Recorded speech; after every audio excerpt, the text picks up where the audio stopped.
VAO assistant job பத்தின latest update என்ன அப்படிங்கறத இந்த வீடியோல ஷார்ட்டா பார்த்துடலாம். Hello guys, welcome to my YouTube channel. VAO assistant job பாத்தீங்க அப்படின்னா அதோட நோட்டிபிகேஷன் போன இயரே வெளியே வந்துருந்துச்சு. பட் அந்த ப்ராசஸ் உங்களுக்கே தெரியும், கண்டினியூ ஆகாம போஸ்ட்போன் ஆகி போயிட்டே இருந்துச்சு.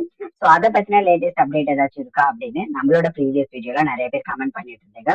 ஸோ எனக்கு தெரிஞ்ச அபிஷியலா வந்து கவர்மெண்ட் சைட்ல இருந்து எந்த ஒரு நோட்டிபிகேஷனுமே இதை பத்தி வெளியிடல. உங்களுக்கே தெரியும் வேற நிறைய விஷயம் போயிட்டு இருக்கு. பட் இந்த ஜாப் பத்தி மெயின் ஃபோக்கஸ் எதுவுமே இல்லை. ஸோ நான் வந்து என்ன பண்ணேன்னா, எங்களுக்கு எந்த வேகன்சி, ஸோ எங்க ஊருக்கு நான் அப்ளை பண்ணியிருந்தேன். அதுக்கு நியர்பை வேகன்சி இருக்குதா அந்த ஊருக்கே நான் டேரக்டா போயிருந்தேன். ஸோ அந்த ஒரு பேர் வந்து கண்டுபிடி. ஸோ நான் டேரக்டா போய் அந்த விவோ ஆஃபீஸ்ல கேட்டப்ப இன்னும் வந்து அந்த ஜாப் பாத்தீங்க அப்படின்னா ஃபில் ஆகல. அந்த பொசிஷன் இன்னும் ஓப்பன் ஆகா இருக்கு. விவோ அசிஸ்டன்ட்டுக்கு அந்த பொசிஷன் இன்னும் கவர்மெண்ட்ல இருந்து ஃபில் பண்ணல. பட் லேட்டஸ்ட் அப்டேட் அங்க என்ன இருக்கு அப்படின்னு சொன்னாங்கன்னா, ஸோ கண்டிப்பா வந்து இந்த 2026 எலெக்ஷன் நடந்துச்சு பாத்தீங்களா. ஸோ இதனாலதான் வந்து இந்த ஜாப் வந்து போஸ்ட்போன் பண்ணிருக்கேன். அந்த எலெக்ஷன் தேர்தல் விதிமுறைகள் அப்படி அப்படின்னு சொல்லி. ஸோ அவங்க பேசிக்கா வந்து ஏன் போஸ்ட்போன் பண்ணிருக்கு அப்படிங்கிறதுக்கு எக்ஸாக்ட் டீட்டெயில் அவங்கள்ட்டமே இல்லை. பட் வந்து இந்த தேர்தல்னாலதான் போஸ்ட்போன் பண்ணிருக்காங்க. பட் போஸ்ட்போன் பண்ணி நான் கேட்டேன், போஸ்ட்போன் பண்ணீங்க ஓகே, பட் இப்ப தேர்தல் எல்லாமே முடிச்சிட்டு அப்படின்னு கேட்டப்ப அவங்க என்ன அப்டேட் கொடுத்தாங்கன்னா, முடிஞ்சிருச்சு. பட் இதை கண்டினியூ பண்றதுக்கு வந்து பாத்தீங்கன்னா நியூ கவர்மெண்ட்ல இருந்து ஆர்டர் வந்து கொடுக்கணும். ஸோ இந்த ப்ராசஸ் கண்டினியூ பண்ணலாம் அப்படின்னு நியூ கவர்மெண்ட்ல இருந்து சொல்லலாம். பட் கலெக்டர் ஆஃபீஸ் ஏதாச்சும் ஹையர் அபிஷியல் சொன்னா மட்டும் தான் நெக்ஸ்ட் ப்ரொசீஜர் எடுக்கும்.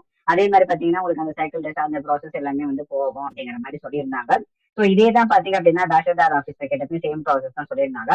ஃபர்ஸ்ட் வந்து பாத்தீங்கன்னா தேர்தலுக்காக தான் போஸ்ட்போன் பண்ணியிருந்தாங்க. பட் இப்ப போஸ்ட்போன் பண்ணி தேர்தல் எல்லாமே கம்ப்ளீட் ஆயிடுச்சு.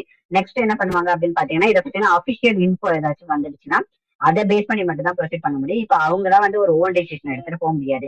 ஏன்னா உங்களுக்கே தெரியும் நியூ கவர்மெண்ட் ஃபார்ம் ஆயிருக்கு. ஓல்டு கவர்மெண்டே இருந்துச்சுன்னா ஸோ சேம் ப்ராசஸ் கண்டினியூ பண்றதுக்கான சான்சஸ் நிறைய இருக்கும்.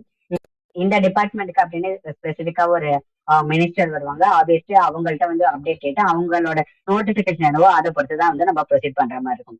ஸோ இதுதான் வந்து general process. So Vivo assistant job பத்தி வேற ஏதாச்சும் அப்டேட் தெரிஞ்சிச்சு அப்படின்னா நான் கண்டிப்பா வந்து உங்களுக்கு அப்டேட் பண்றேன். நீங்க உங்களுக்கு ஏதாச்சும் அப்டேட் தெரிஞ்சா கூட கமெண்ட்டை சொல்லுங்க. நெக்ஸ்ட் வீடியோல நியூ அப்டேட்டோட பார்க்கலாம். பாய் பாய்.